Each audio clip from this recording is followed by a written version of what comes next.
উনি ছিলেন বাদশাহ, অর্ধ জাহানের বাদশাহ। সুবহানাল্লাহ জোরে বলেন। বাদশাহ হারুন রশিদের বিবির নাম হলো জুবাইদা।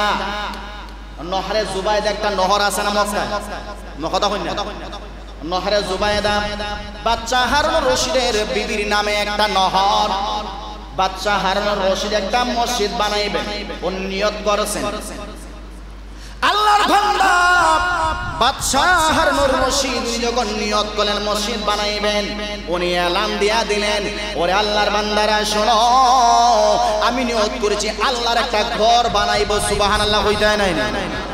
তবে সাবধান, এই মসজিদে যত টাকা লাগে, যত পয়সা লাগে আমি একা দেব, এখানে অন্য কেউ এখানে দান করতে পারবা না।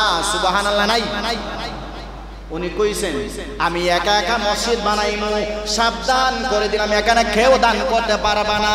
সবাই বলছে হায় রে হায়, বাদশা নিষেধ দিয়া নিছে, আমি তো গরিব মানুষ আসলাম, একটা টাকাও দিতে পারতাম, আমি একবার সিমেন্ট দিতে পারতাম, একটা ইট আমি দিতে পারতাম, কিন্তু বাদশার নিষেধ, যদি জানতে পারে আমার মাইরা ভালাইব। না না, বড় মনে বড় দুঃখ, মনে বড় ব্যথা, আমরা বাদশার আদেশ মানতে হবে, নিষেধ দিয়ে দিয়েছে, আমরা কেউ দান করতে পারবো না। মসজিদ বানাইতেছে, মিস্ত্রি যুগালে যারা আছে সবাই মনোযোগ দিয়ে কাজ করতেছে। সুবহানাল্লাহ।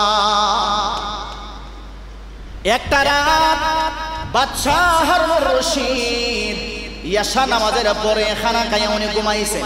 হঠাৎ করে দুইজন ফেরেশতা আল্লাহ পাঠাই দিয়েছেন বাদশাহ হারুন রশিদের কাছে। সুবহানাল্লাহ হইতা না? কয়জন ফেরেশতা? আমার ভাইয়ারা ফেরেশতা সে বলে, ওরে বাদশাহ, আল্লাহর ঘরের জন্য তুমি মসজিদ বানাইলা, আর পয়গম্বর হাদিসে বললেন মান বানা লিল্লাহি মাসজিদান বানাল্লাহু লাহু বাইতান ফিল জান্নাহ। যে মহান আল্লাহর ঘর মানুষের জন্য, নামাজের জন্য বানায়, মহান আল্লাহ তার জন্য জান্নাতে একটা ঘর বানায়। সুবহানাল্লাহ। আর একটু আস্তে হন, জোরে হন সুবহানাল্লাহ। এ বাচ্চা, তুমি মানুষের জন্য, আল্লাহর গোলামির জন্য, ইবাদতের জন্য তুমি ঘর বানাইলা। আল্লাহ যে জান্নাতে তোমার জন্য ঘর বানাইছেন, তুমি আমার সঙ্গে চলো। আল্লাহ যে তোমার জন্য জান্নাতে ঘর বানাইছেন, আল্লাহ বলছেন তোমাকে তোমার ঘর দেখায় দেওয়ার জন্য। আর একটু আসতে বলেন সুবহানাল্লাহ। বাদশাহ হারুন রশিদ এবার বনে, স্বপ্নে যখন আমি দেখলাম, আমি স্বপ্নে যখন আমি জান্নাতে গেলাম, আমার জন্য আল্লাহ যে ঘরটা আল্লাহ বানাইছেন, ফেরেশতা তখন বলল, ওরে বাদশা দেখো না, এটা হলো তোমার ঘর, যেই ঘর আল্লাহ বানাইছেন, ঘরের উপরে নাম লেখা হলো বাদশাহ হারুন রশিদের এই জান্নাত। সুবহানাল্লাহ। বাদশাহ হারুন রশিদের আর একটা নজর পড়ছে, পাশে আর একটা ঘর এত সুন্দর। বাদশাহ হারুন রশিদ হইল ফেরেশতা, এই ঘরটা কার? বলে এই ঘরটা তোমার না, এই ঘরটা হলো আহমদ বিন ইউসুফের। সুবহানাল্লাহ। কয় আহমদ বিন ইউসুফ আবার কেডা? কয় তুমি যে ঘর বানাইছো মসজিদ, এই মসজিদের একজন যুগালি, তার নাম হলো আহমদ ইবনে ইউসুফ। সুবহানাল্লাহ। তার ঘর কয়খানে? কয় হে মসজিদ কিছু দান করছে, এর লাগে আল্লাহ তার লাগে একটা ঘর বানাইছে জান্নাতে। আর একটু আসতে হয় না? সুবহানাল্লাহ। এটা মিছা কথা কইরাম তো, সব মিছা মিছা। ওনার ঘুম ভাঙ্গিয়া গেছে, সারাদিন চলে গেছে টেনশনে। আসার নামাজের পর সবাইরা দাওয়াত দিয়ে আনলেন, খাওয়াইলেন। এই কর্মচারীরা, তোমরা সবাই কোথায়? তোমরা আসো, খানা খাইবা। আমি বড় একটা গরু ধরছি। সবাই পেট ভরে খানা খাইছে। বাদশাহ হারুন রশিদ স্বপ্ন যুগে যেই নাম শুনছিলেন, যেই নাম দেখছিলেন, কয় তোমাদের এখানে আহমদ ইবনে ইউসুফকে? কয় লব্বাইক। হের মনে বাচ্চার পক্ষ থেকে মুড়ে একটা হাত দিয়ে খাই, আমি সুখী। সাথে সাথে কয় আমি বাদশা যাবো না, আমি আহমদ ইবনে ইউসুফ। কয় তুমি আমার কাছে আসো, তুমি আমার মসজিদে কেমনে দান করলাম, এরা নিষেধ দিয়ে দিলাম। আমার মসজিদে দান না করার জন্য বাচ্চাকে আহমদ ইবনে ইউসুফ বলে কেমনে জানলা? কই স্বপ্নে আমার আল্লাহ আমার দেখাই দিয়েছে, আমি যে আল্লাহর জন্য মসজিদ বানাইলাম, মহান আল্লাহ জান্নাতে আমার জন্য একটা ঘর বানাইছে, এটা আমারকে আল্লাহ দেখাই দিয়েছে। পাশাপাশি আমার ঘরের পাশাপাশি তুমি নাকি কিছু দান করছো, এটার জন্য তোমার জন্য একটা ঘর আল্লাহ জান্নাতে বানাইছে। সুবহানাল্লাহ। তোমার জন্য একটা বানাইছে।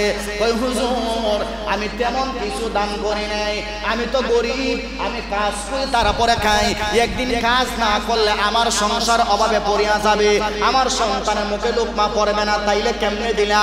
হুজুর আমার বাড়ির সামনে একটা পুকুর ছিল, আমি যখন পুকুর খনন করলাম, খনন করতে গিয়া আমার বাপ দাদার সম্পদ হলো এটা, হঠাৎ করে 3টা পাথর পাইছি, 3টা পাথর। আমি আন্দাজ করলাম মনে হয় ওই পাথরগুলা দামি কোন পাথর হবে। আমি আশা নিয়া, বড় আশা নিয়া, যে আল্লাহর নবী বলেছেন, আল্লাহ বলেছেন আল্লাহর ঘর যে নির্মাণ করে জান্নাতে তার জন্য আল্লাহ একটা ঘর বানায় দেয়।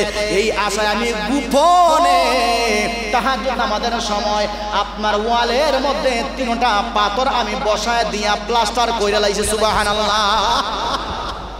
যাতে কেউ দেখতে পারে না। বাদশা এবার আহমদ বিন ইউসুফের ডেকা নিয়া কপালে চুমা দিলেন, হাতের তালে চুমা দিলেন, আলিঙ্গন করলেন, করে বললেন ওরে আল্লাহর বান্দা শোনো,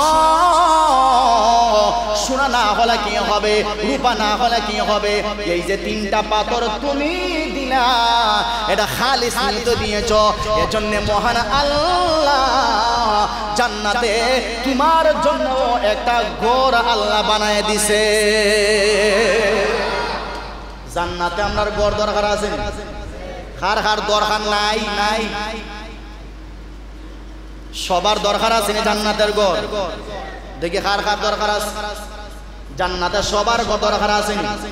এটা বিশ্বাস করেননি যে নবীজি বলেছেন কালান নবী সাল্লাল্লাহু আলাইহি ওয়াসাল্লাম মান বানা লিল্লাহি মাসজিদান বানাল্লাহু লাহু বাইতান ফিল জান্নাহ। যে মানুষের জন্য আল্লাহর জন্য একটা ঘর বানাইবে, মানুষের ইবাদতের জন্য, আল্লাহ তার জন্য জান্নাতে একটা ঘর বানাইবে। এটা বিশ্বাস আছে আপনার? কত জোরে হয় বিশ্বাস আসেনি? জান্নাতে আমরার ঘর দরকার আছে না?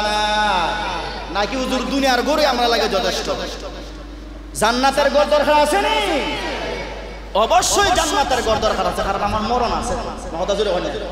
যদি দেখতাম আমার মরণ নাই, তাইলে একটা কথা বলা, আমার মরণ তো আছে, এজন্য আমার জান্নাত আছে, আমার জন্য জাহান্নাম আছে। তবে আমি জাহান্নামে যাইতাম পারতাম না, কারণ জাহান্নামের আযাব সহ্য করার যোগ্যতা কমসে কম আমার নাই, আপনার আছে। তাইলে আল্লাহর কাছে আমি দোয়া করি, আল্লাহ আমার লাগেও জান্নাত একটা ঘর বানাইও। জোরে হয় না আমি?